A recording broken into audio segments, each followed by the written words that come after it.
Assalamualaikum warahmatullahi wabarakatuh. Bismillahi alhamdulillah wassalatu wassalamu ala rasulillah Muhammad ibn Abdillah wa ala alihi wa ashabihi wa mawala hamma ba'du.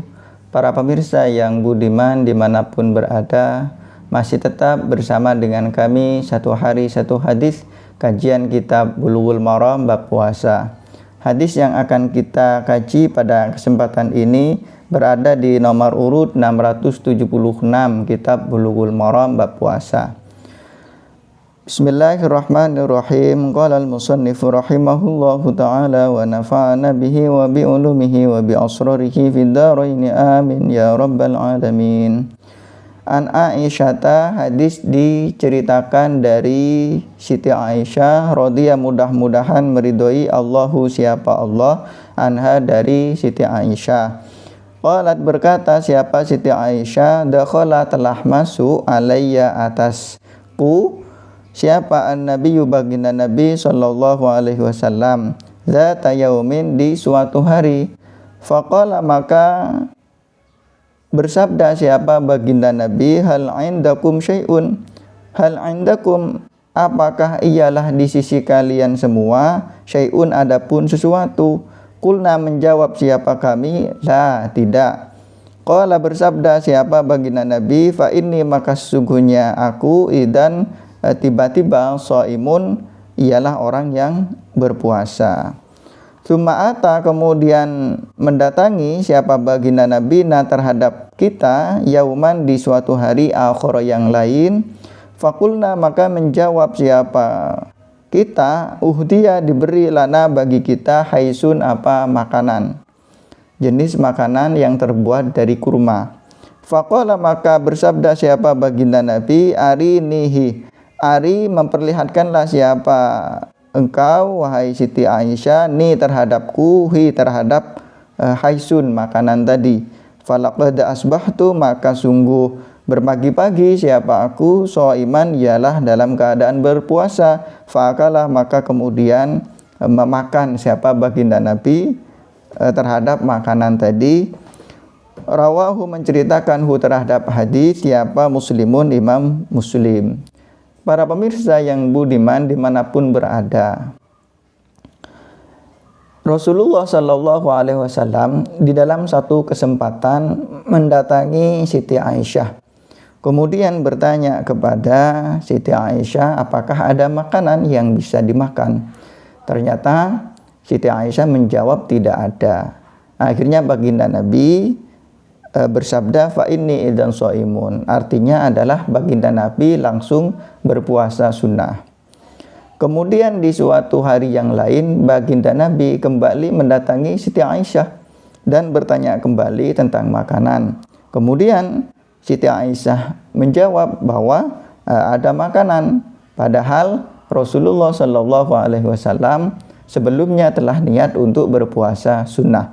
Namun karena ada makanan, Rasulullah Shallallahu Alaihi Wasallam memilih untuk memakan makanan tersebut dan tidak melanjutkan untuk berpuasa sunnah. Para pemirsa yang budiman dimanapun berada, ada dua hal menarik yang menjadi catatan kita. Yang pertama adalah ketika Rasulullah Shallallahu Alaihi Wasallam pertama mendatangi Siti Aisyah, kemudian bertanya makanan dan dijawab tidak ada makanan, Rasulullah Shallallahu Alaihi Wasallam langsung berpuasa sunnah, langsung niat untuk berpuasa sunnah. Dan yang kedua, ketika Rasulullah Shallallahu Alaihi Wasallam mendatangi Siti Aisyah kembali, Rasulullah sebelumnya telah berpuasa sunnah, telah niat untuk berpuasa sunnah. Namun karena ada makanan, Rasulullah memakan makanan tersebut dan memilih untuk tidak melanjutkan puasa sunnahnya.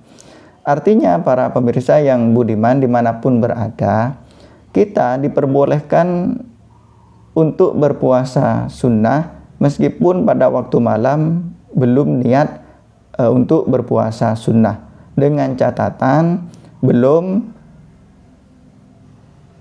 pernah memakan makanan ataupun minuman dan belum tergelincir matahari. Artinya waktunya itu kisaran antara dari subuh sampai sebelum masuknya waktu zuhur, kira-kira jam 11 lewat 5 menit ataupun 10 menit ya, intinya sebelum tergelincir matahari, artinya masuknya waktu zuhur, itu diperbolehkan. Nah, pendapat ini merupakan pendapat dari Imam Syafi'i dan Imam Abu Hanifah. Sedangkan pendapat dari Imam Ahmad mengatakan yajuzu saumun nafli biniyatin minan nahar qabla zawal amba'duhu. Menurut Imam Ahmad memperbolehkan untuk berpuasa sunnah ya, meskipun niat itu dilakukan sebelum tergelincirnya matahari atau setelah tergelincirnya matahari. Karena niat yang dilakukan pada waktu siang, apakah qabla zawal atau ba'da zawal, itu dihitung juz'un min awalihi, dianggap sama seperti niat di awalnya. Sama halnya seperti di waktu malam, jika niat di waktu malam itu dari ghurubus syamsi, terbenamnya matahari, sampai qoblal fajri, qoblal fajar itu tiba, fajar yang kedua. Nah, ketika seseorang itu niat di dalam rangkaian waktu ini, maka semuanya dianggap sah ya, dihitung sebagai sah. Begitu pula ketika niat di dalam waktu siang.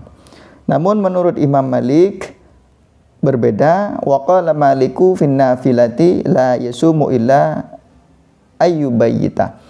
Sedangkan pendapat Imam Malik mengatakan bahwa puasa sunnah dapat dilaksanakan setelah adanya tabyitun niat di waktu malam. Artinya Imam Malik tidak memperbolehkan untuk berpuasa sunnah di siang hari dengan tanpa niat sebelumnya yang dilakukan pada waktu malamnya. Nah, inilah penjelasan hadis dan fiqhun hadis yang bisa kita kaji pada hadis yang telah kita baca.